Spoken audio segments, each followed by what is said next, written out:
나로 살아가는 기쁨, 아니타 무르자니. 안녕하세요, 이는복입니다.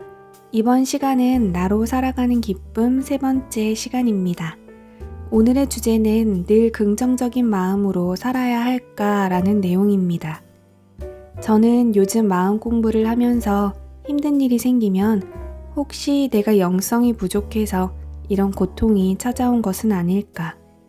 내가 이런 부정적인 현실을 끌어당긴 것은 아닐까 하고 의문을 품을 때가 있습니다.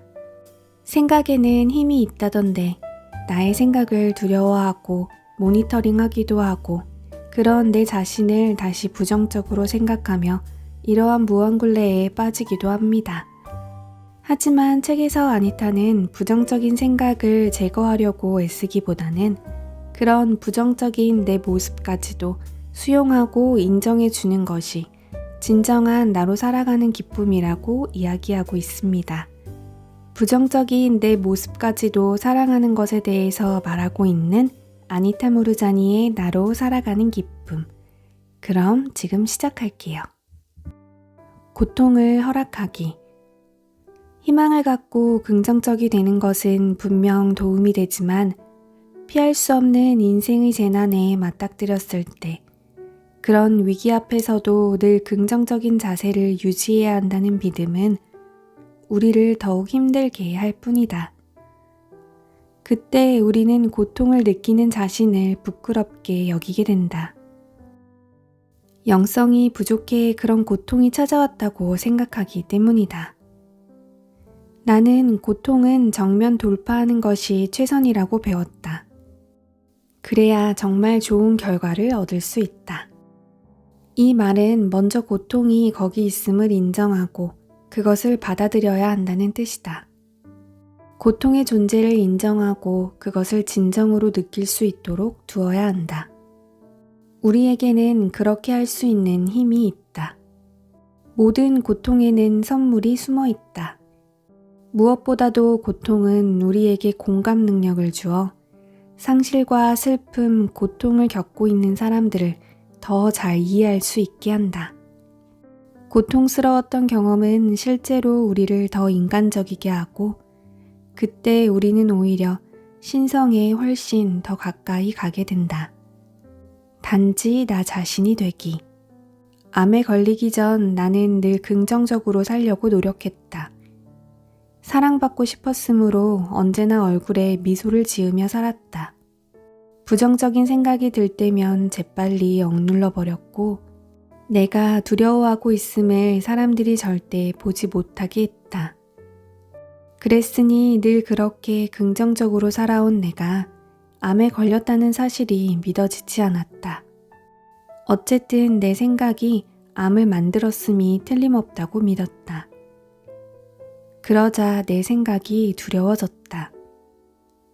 그러자 또 내 생각을 두려워하는 나 자신이 두려워졌다.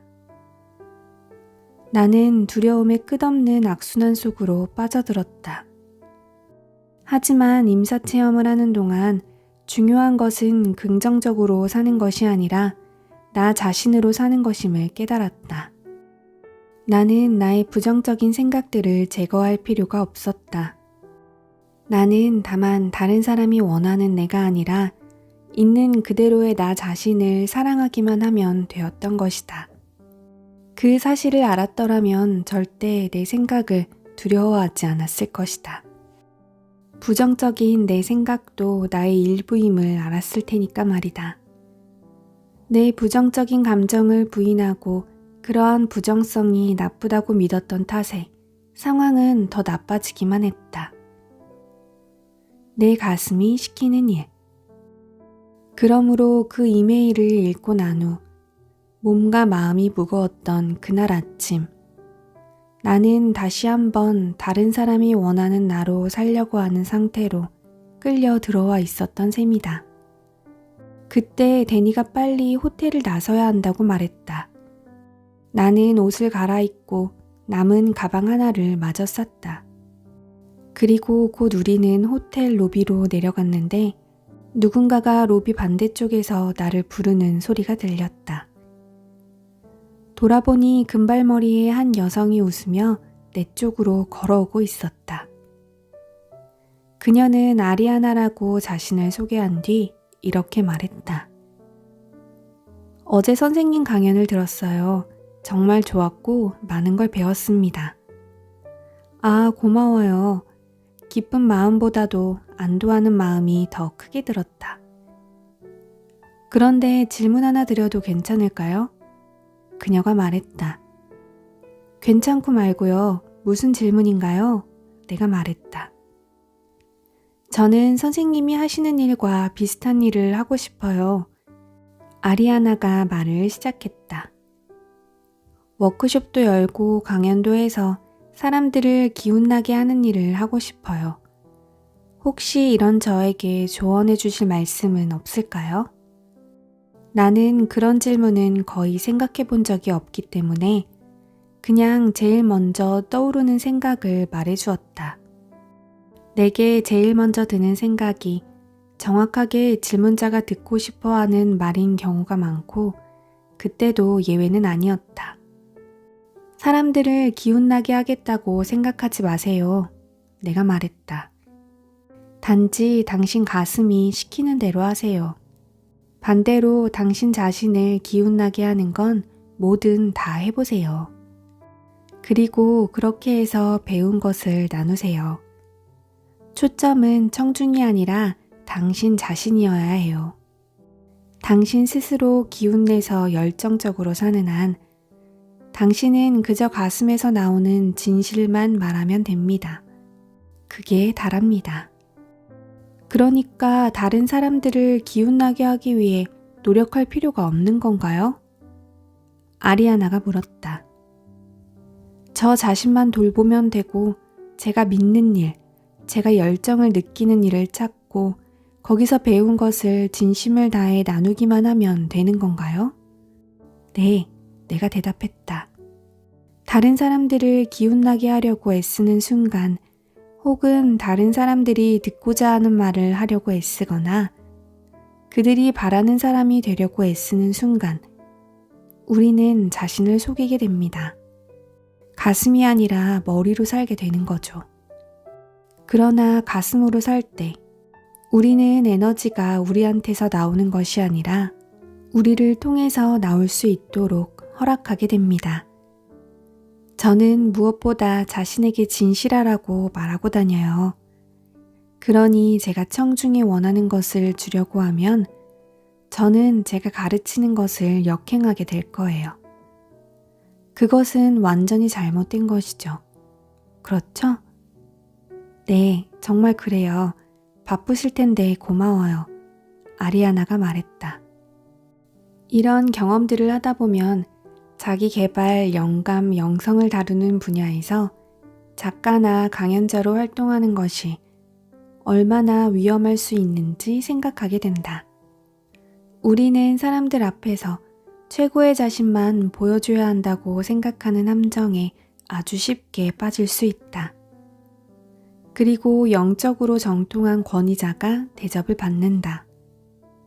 하지만 사람들을 기쁘게 하거나 깊은 인상을 주려다가는 진정한 자신을 완전히 잃어버릴 수도 있다.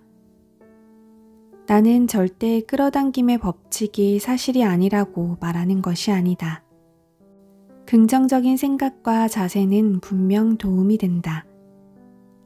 하지만 우리의 생각과 자세에 못지않게 있는 그대로의 우리 자신도 인생의 여러 사건과 상황을 끌어당긴다. 우리는 진정으로 우리에게 속하는 것이라면 반드시 끌어당기게 되어 있다. 다시 말해 긍정적인 것이든 부정적인 것이든 그 순간 진정으로 필요한 것이라면 어떻게든 다 끌어당기게 되어 있다. 우리 자신을 더 사랑하고 소중하게 여길수록 기쁘게 사는 것이 점점 더 자연스러운 일이 되고 더 자주 자신이 가치 있는 존재라고 느낄수록 그 느낌들을 더 많이 부르는 삶을 살게 될 것이다. 이때 우리는 자연스럽게 긍정적인 상태에 도달할 것이다. 이것이 억지로 긍정적이 된 상태보다 훨씬 더 건강한 상태이다. 그 상태에 도달하기 위해서는 더 이상 특정 방식으로 생각하거나 느끼려고 애쓰지 말아야 한다. 그리고 실망, 좌절, 고통, 슬픔, 비탄을 포함한 모든 감정을 있는 그대로 포용해야 한다. 이것들이 우리 인간성의 깊은 속성이기 때문이다.